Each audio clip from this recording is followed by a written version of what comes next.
তারেক রহমান। দর্শক, আপনাদের নিশ্চয় মনে আছে মোহাম্মদ ইউনূস তার ঘনিষ্ঠতম সভাসদ খলিলুর রহমান সহ এক ঝাঁক মন্ত্রী শান্ত্রী নিয়ে লন্ডন গিয়েছিলেন মাস দুয়েক আগে। উদ্দেশ্য ছিল বিএনপির যুবরাজ তারেক রহমানের সঙ্গে সাক্ষাৎ। এই সাক্ষাতের প্রেসক্রিপশন দিয়েছিল আমেরিকা। কেন আমেরিকা দিয়েছিল সেই প্রেসক্রিপশন, সেটা আপনাদের অজানা নয়।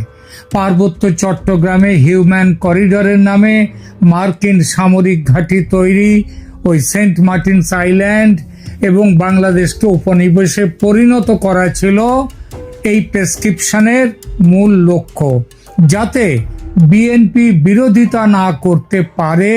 তার জন্য ইউনূস গিয়েছিলেন। প্রেসক্রিপশনে ওষুধ হিসেবে উল্লেখ ছিল ইউনূস হবেন বাংলাদেশের রাষ্ট্রপতি এবং তারেক রহমান হবেন প্রধানমন্ত্রী। কিন্তু দেখা গেল কাজ হলো না সে ওষুধে। কেন কাজ হলো না তার উত্তর মিলতে পারে ওই বাংলাদেশের জামায়াতে ইসলামীর কাছে। আরো এক জায়গায় মিলবে তার উত্তর, সে নামটা পরে বলছি।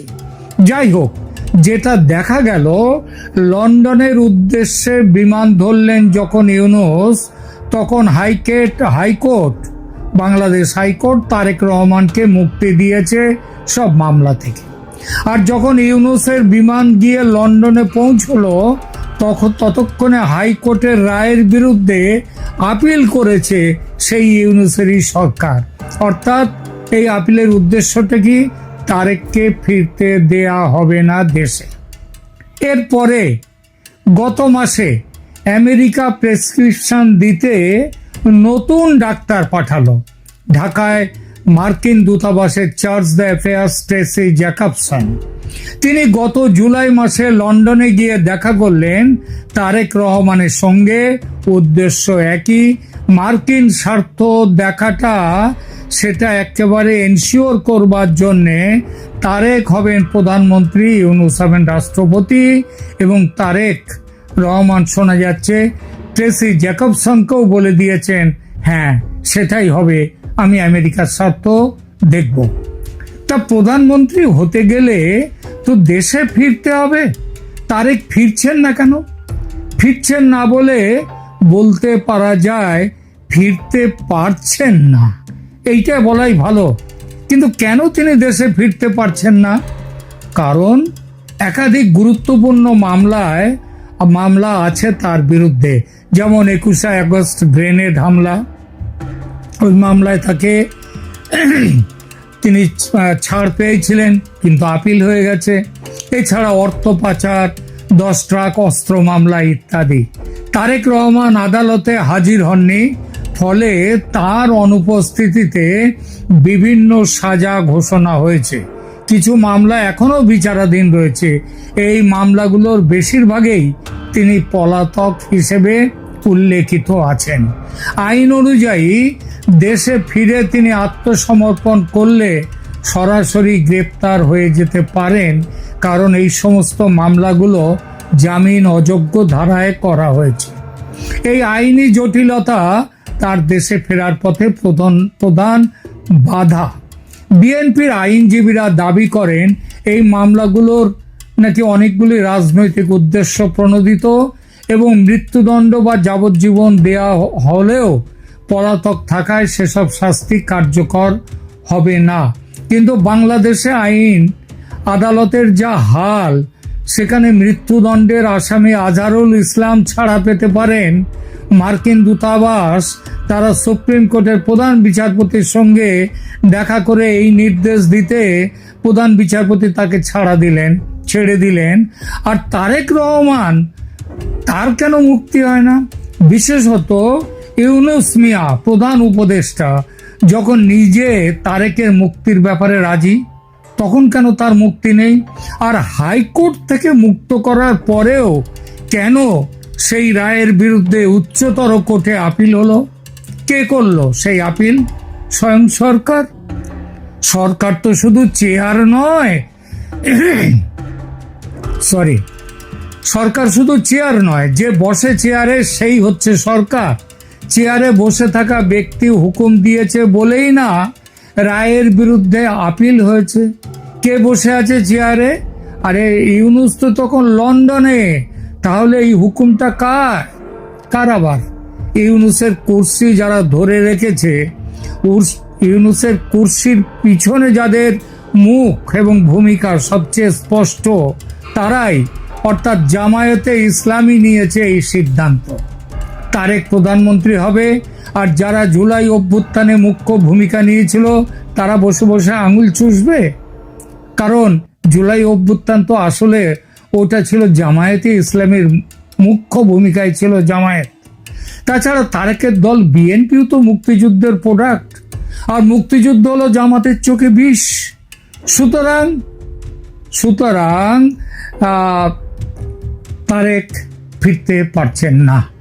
কিন্তু জামাত তো একা নয়, আর একজনের ভূমিকার কথাও খুব উঠেছে, তিনি সেনাপ্রধান ওয়াকারুজ্জামান। হ্যাঁ, ওয়াকারুজ্জামান।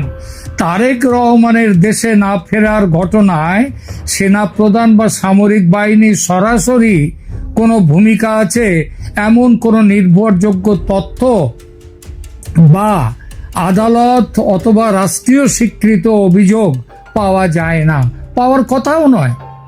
সব ব্যাপারে প্রমাণ পাওয়া যায় না কি? যায় না। তবু সরকারিভাবে না হলেও বেসরকারিভাবে অনেক তথ্য কিন্তু ঘুরে বেড়ায়, উড়ে বেড়ায়। সেসব যে পুরোপুরি গুজব এমন ভাবার কোনো কারণ নেই। যা রটে তার কিছুটা তো বটেই। তারেক রহমানের দেশে প্রত্যাবর্তনের ঘোর বিরোধী বলে নাম শোনা যাচ্ছে সেনাপ্রধান ওয়াকারুজ্জামানের। এর পেছনে অন্যান্য কিছু কারণের সঙ্গে একটা কারণের কথা খুব বড় করে উঠে এসেছে। সেটা হলো গ্রেনেড হামলা ঘটনায় গ্রেপ্তার হন তারেক রহমান, আর হাজতে তাকে খুব ভালোভাবে পালিশ করা হয়। সেটা এমন উচ্চ স্তরের পালিশ ছিল যে তারেক রহমানের মেরুদণ্ড ভেঙে যায়। এ খবর যারা অনেকেই জানেন এ খবর। তিনি দাঁড়াতে পারছিলেন না। এক্স-রে করে দেখা যায় মেরুদণ্ডের দুটো রিব ভেঙেছে। তখন চিকিৎসার জন্যে লন্ডনে যান তারেক। যখন যাচ্ছিলেন তখন তিনি দাঁড়াতে পারছিলেন না। তাকে হুইল চেয়ারে করে কোনো রকমে তাকে বিমানে তোলা হয়। সেই থেকে আছেন লন্ডনে। যিনি দায়িত্ব নিয়ে তারেক রহমানের শরীরের এই অবস্থা করেছিলেন, প্রচার আছে তিনি আর কেউ নন, স্বয়ং আজকের সেনাপ্রধান ওয়াকারুজ্জামান। তিনি তখন সাধারণ অফিসার ছিলেন। ওয়াকার সাহেবের ভয় তারেক প্রধানমন্ত্রী হলে তার বদলা নেবেই সেই পুরনো ঘটনার। এই ঝুঁকি ওয়াকারুজ্জামান কিভাবে নেবেন? তাই যত রকমের চাপ সৃষ্টি করা যায় এ ব্যাপারে সেটা তিনি করছেন। তারেককে দেশে পা রাখতে দেব না। আর পা না রাখতে পারলে দেশের প্রধানমন্ত্রী কি করে হবেন তারেক রহমান? শোনা যাচ্ছে ট্রেসি জ্যাকবসন, মার্কিন চার্চ অ্যাফেয়ার্স, তিনি দেখা করেছেন, তিনি মোটামুটি ম্যানেজ করে ফেলেছেন জামায়াতে ইসলামীকে মোটামুটি ম্যানেজ করে ফেলেছেন। তারা নাকি আর আপত্তি করবে না। সেই খবর নিয়ে জুলাই মাসে লন্ডনে গিয়েছিলেন ট্রেসি জ্যাকবসন, তারেকের সঙ্গে দেখা করেছেন। নিজের স্বার্থ রক্ষার তাগিদে তার ওপর যে আমেরিকার চাপ ক্রমশ বাড়বে সেটা খুব ভালোভাবেই জানেন ওয়াকারুজ্জামান। আর সেজন্য অ্যান্টিডোট যাকে বলে বা প্রতিষেধক, সেই প্রতিষেধকের ব্যবস্থা তৈরি করার চেষ্টায় আছেন ওয়াকারুজ্জামান কয়েক মাস আগে থেকেই। কারণ তিনি তো জানেন যে গত বছর জুলাই আন্দোলন কাদের প্রেসক্রিপশনে হয়েছিল? ওই আমেরিকার প্রেসক্রিপশনে। সেই জন্যে তিনি আমেরিকার চাপ সেটাকে নিজের উপর থেকে সরাবার জন্যে তিনি কয়েক মাস আগে রাশিয়া সফর করে এসেছেন, আপনাদের হয়তো মনে আছে। এই যাত্রার মূল উদ্দেশ্য ছিল আমেরিকার চাপ কমাতে রাশিয়াকে পাশে রাখা। সেই সফরের পর রাশিয়ার যুদ্ধজাহাজ একটা নয়, সম্ভবত যতদূর মনে পড়ছে তিনটে তারা এসেছিল চট্টগ্রাম বন্দরে। রাশিয়ায় গিয়েছিলেন ওয়াকারুজ্জামান, কিন্তু এতদিন চীনে যাননি। কারণ চীনকে তিনি তখন পুরোপুরি বিশ্বাস করতে পারেননি। তিনি ভাবতেন চীনের সাথে আমেরিকার গোপন যোগাযোগ আছে। এখন ঠিক একেবারে অতি সম্প্রতি রাশিয়া, ভারত, চীন মিলে স্পষ্ট আমেরিকা বিরোধী অবস্থান নেয়ার পর ওয়াকারুজ্জামান চীনে যাচ্ছেন। আগামী 22 আগস্ট থেকে 25 আগস্ট তিনি চীনে থাকবেন, চীনের সফর হবে। এর 5 দিন পরেই একটা দেখুন, মনে রাখবেন এই সব জিনিসগুলো, ডটগুলো মিলিয়ে দেখুন। এর 5 দিন পরেই পুতিন, মোদি, শি জিনপিং এর বৈঠক। ওই এসসিও, সাংহাই কোঅপারেশন কনফারেন্স, তার ওই অর্গানাইজেশন, তাদের মিটিং। সেই বৈঠকে বাংলাদেশ নিয়ে কিন্তু সিদ্ধান্ত অবধারিত। এই 3 দেশ কখনোই আমেরিকাকে বাংলাদেশে ঘাঁটি গড়তে দেবে না। আর এই না গড়তে দেওয়ার পেছনে বড় ভূমিকা দেয়া হবে ওয়াকারুজ্জামানের। ওয়াকারুজ্জামান বারবার বলেছেন তিনি সামরিক শাসন, তিনি কখনো আর্মি কু করতে চান না, তিনি শাসনভার নিতে চান না। তার অনেকগুলো ব্যাপার রয়েছে। রাষ্ট্রসংঘ থেকে তার বিরাট সংখ্যক সৈন্যকে ফিরে আসবে এবং সেটা ফিরিয়ে এলে তার অবস্থাটা ভালো থাকবে না, তার অবস্থা খারাপ হবে। সুতরাং তিনি যে সিদ্ধান্ত আপাতত আছে সেটা হচ্ছে ইউনূসকে বিদায় দিয়ে বিকল্প সরকার প্রতিষ্ঠা করা। বেশ কয়েকটা বিকল্প ঘুরে বেড়াচ্ছে, যথা নতুন উপদেষ্টা পরিষদ গঠন, অথবা কেয়ারটেকার গভর্নমেন্ট, অথবা জাতীয় সরকার, অথবা জরুরি অবস্থার সরকার, অথবা সামরিক শাসনের সরকার। কিন্তু এসব ছাড়া আর এক বিকল্প ক্রমশ জোরদার হচ্ছে। সেটা হলো প্রধানমন্ত্রী হিসেবে নির্বাসিত শেখ হাসিনাকে ভারত থেকে ফিরিয়ে নিয়ে গিয়ে তার হাতে দেশের ভার তুলে দেয়া। কারণ আইন অনুযায়ী, সংবিধান অনুযায়ী তিনি এখনো দেশের প্রধানমন্ত্রী, কারণ তিনি পদত্যাগপত্র দেননি। আর এই কাজটা সুস্থভাবে করার দায়িত্ব থাকবে সেনাপ্রধান ওয়াকারুজ্জামানের উপর। ভারত রাশিয়ার সঙ্গে এ ব্যাপারে কথাবার্তা হয়ে গেছে। ওয়াকারুজ্জামান চীনে যাচ্ছেন শি জিনপিংকে তার মতামত সরাসরি জানাতে।